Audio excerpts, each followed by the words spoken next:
Should you be prescribed Adderall in your sobriety? Well, that decision is for you to make, but I'm going to tell my personal story on what happened with me. This is Greg with Iron Aftercare, and this is Sober Truck Talk. So I've been diagnosed. Now, this is like a loose term. I feel like it's a loose term these days, saying that you are diagnosed with something, because I've been to so many different psychiatrists, like 15 different psychiatrists, since I was younger, since I was older, and I've always been diagnosed with like ADD or ADHD. You know, I'm the kind of person that, like, I can't sit still. I can't focus on anything.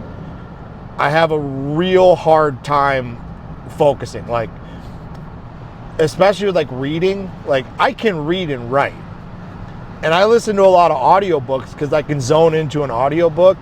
But if I'm reading a book, I'll start reading like the sentences. I'll get like a paragraph in, 2 paragraphs in, and like my mind's somewhere else. I'm thinking about something else. I don't even remember what happened in the book. So I've had a lot of different like signs across my life where, you know, signs of like ADD, ADHD. It depends what psychiatrist you talk to. I mean, when I say it's a loose term, because some of these people, you go in there for like, you know, 5 minutes, 2 minutes, and they're like, you have ADD, and they're just like, you diagnosed you, and like, let's get you on a prescription right away. Not all doctors, but there's a lot of psychiatrists like that, where they're just like so gung-ho about it. And if you're like seeking it, you know, there's a lot of doctors where like, if you're seeking to get medicated for that, it's pretty easy to do. Now, I've been on all different types of like Adderalls, like different like extended release, instant release. I've been on like Vyvances, some other like SSRIs that are like good for like ADD. Like, what did they have? Like Wellbutrin, and I don't know, like all things across the board I've tried. And when it comes down to it, Adderall and like Vyvanse, those two things like really help me live a good life. Like, when I'm taking them, I'm good at focusing on what I need to do. Like, they genuinely help me. The problem is that, you know, for lack of a better term, I have an addictive personality. And that, you know, my drugs of choice were heroin and crack. And it doesn't just stop there. And with like my personality, you know, that carries on over to all types of things. With, like I've said before in other videos, with shoes, with like food that I like. You know, I got to eat all of it. Or, you know, whatever endeavor that I'm getting into, if I get addicted to it, like, I take it to the max on anything. And that doesn't stop at just those things. Like I said, it carries on to like anything that makes me feel good. And that's something that I'm really self-aware of these days, where it's like, what are the things in life that are making me feel good instantly? And a lot of those things could come down to like, maybe I'm like stuck on like scrolling on Facebook, or stuck on Instagram or YouTube, and I'm on there. It's like I've been on there for an hour or 2 hours. It's like those things that like instantly make me feel good. There's always some kind of negative effect that comes with it also. Like, if it's really great for you, there's going to be a negative side to it. And when I told my story of addiction, when I found opiates, and like how normal they made me feel, like how good they made me feel. They made me feel like I was normal, and that I was calm, and that I could like, you know, do what I needed to do. It's like, I didn't know that was a bad thing. I just thought it was good, and I need to consume more because this is making me feel good. And that's where the self-awareness comes from these days, where it's like, now sure, I do a lot of things where like, I do things that like are gratifying in the moment, you know, whether that be like eating bad food or doom scrolling on like Facebook or Instagram. I do that a lot, but I'm self-aware in my head of what I'm doing, and I know that it's bad. And that's something that's like really helped me stay sober and really helped me stay on like a good path. Is like not always, avoiding, every conflict that came my way, but being aware when I was in the middle of it. And I would say about 2 to 3 years inside sobriety, I was having a lot of like hard time like focusing on stuff. I had a lot of bad time like just general stuff. I couldn't sit still. I couldn't focus on things. I couldn't get anything done at the house, Sorry, loud.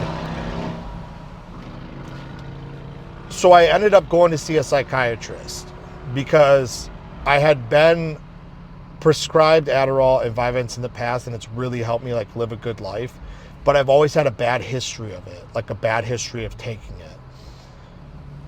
Because when I get something that like makes me feel good, or like something that like improves my quality of life, I always fucking overdo it every single time. And I thought it would be different this time, with like me being sober, me being on top of like, I was in the best physical shape of my life. I was feeling good. Everything was going good for me. I'm like, maybe this could be the time. And many times before that, when I was on like Adderall, it always started the same way, where it's like, okay, for that first week, taking my pill every day, everything's great. Go into the second week, I'm still taking my medicine every single day. And then you hit like that 2 weeks. And then all of a sudden you take your medicine the one day and it just doesn't hit you like it did that first week. So you're like, you know what? I'm going to take 1.5. But I'm not going to do it every day because then I'm going to run out. So maybe I'll take 1.5 this day, and then the next day I'm going to take a half. Or the day I don't have to work, I won't take it. And then that slowly creeps into like 1.5's not working. Maybe I'll just take 2 today, and then I won't take 1 tomorrow, and I'll take 2 the next day, and I won't take the 1 the next day. Excuse me. And this is the way it plays out every single time for me. And even being sober for 3 years, being in the best physical shape of my life, being in the best mental health of my life, I fell into the exact same pattern. The first 2 weeks, I'm taking my prescribed dosage. I'm being responsible about it. It's helping me. The second that day comes where I'm like, you know what? Like, it doesn't feel the same way it did the week before. I go right into that same pattern. And I would say within 2 months, so like the second time that I picked up my prescription, I had pretty much finished my prescription within like the first, week and a half. Where I was just literally taking like 2 or 3 a day. And that third month, I went to go fill my prescription. I got my prescription. I got home, and I've been thinking about it. And I'm like, you're not going to do it. You're going to cut it off. Like, you can't do this. Like, I was aware of when I was doing it, but I kept justifying it in my head. I'm like, you're not on heroin. You're prescribed this. It's not illegal. It's not crack. Like, taking multiple Adderall could be considered smoking crack, basically. Not the same thing, but close. But I still went and I filled that prescription. And I remember I got home and I was like thinking about it, and I was looking at it, and I knew I was self-aware of it. I'm like, I'm not going to fucking go through this cycle again. And I did the same thing that I've done a few times in my life with getting sober, like something that like really helped me that was like super stupid, is I went and paid for that prescription, and I was in my head, I'm like, this is fucking wrong. You're taking this unnaturally, being happy. Like, this is not you being happy. Like, you're synthetically making this happen, and you're fucking throwing everything away. Because once I start justifying that and I start taking that, it's like, why wouldn't I start justifying the next thing? You know, like, I'm not saying that would have happened, but I'm not going to leave the door open for it. And the fact is that I'm like literally abusing my body right now. Like, it's so many highs and lows. Like, I'm not a good person to other people. I'm like constantly like twacked out of my mind, or like I'm coming down, I'm fucking angry. You know, like I said, this only happened within like 2 months. So I got home, and like I said, I did the thing that I've done many times, and that's like, I do a count. And I'll count to 1, 2, 3, and I'll make my decision immediately. So like, consciously I was like, you need to fucking get rid of this, and you need to get off of this. But at the same time, there was another part of me was like, dude, you can't fucking throw this away. Are you crazy? You know, like, just finish this script and then quit. And that's the fucking way it happens every time. It's like, well, I already got this one, so maybe I'll just finish it this time, and then I'm not going to pick up the next one. Like, no, like, deep down inside, I knew exactly what the fuck was going to happen. So I did the thing where I was like, you know, 1, 2, 3, and I flushed it. And I made that decision right then and there that, you know, I'm not going to keep this going on for longer. I'm shutting this down right away. And I think the best thing for me, you know, is just to be self-aware. You know, I'm not saying that like people that are in sobriety, you know, if you have ADD and you can take your medicine, you know, you could take your prescribed dosage every day and it helps you. Like, fuck yeah, dude. Do what you need to do. But if you catch yourself, you know, taking more than the prescribed amount, you know, be self-aware. Like, be self-aware of what you're doing. Like, know for sure that you need this medicine. You know, I knew that I could get by without it, and it was a crutch for me to, like, you know, feel better. And maybe even part of me, like, subconsciously was just like still searching for something that, you know, that I could take to like make me feel better.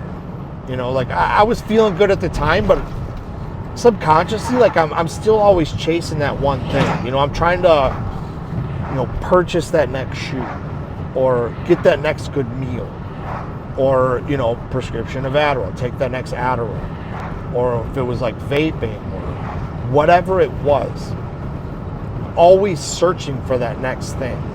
And that gets dangerous. And it's super hard to avoid. And I know that there's not going to be a point in my life where I'm going to be able to avoid all of them. That's just who I am, you know. But I can be self-aware of what I'm doing. And I'm self-aware of when I'm doing destructive behavior. And when I'm self-aware, I'm able to shut shit down fucking immediately before it gets out of hand. You know, if anybody else feels this same way, you know, if anybody else is like, if you were able to take Adderall on sobriety, like, hell yeah. Like, drop in the comments, let me know. If anybody else feels like they just can't take that stuff, you know, if you're with me, like, am I the only one here? I'm just curious, you know. I'm just trying to share my experience, because it's like, there's so many people in the world, you know. If I had the problem, I guarantee there's got to be another person out there, you know. Like, is it addictive personality? Is that just like who the fuck we are, you know, or is that just like a ridiculous term? I don't know. I'm undecided on that. But I hope you guys have a great week. I love all of you. Until next time, I'm out.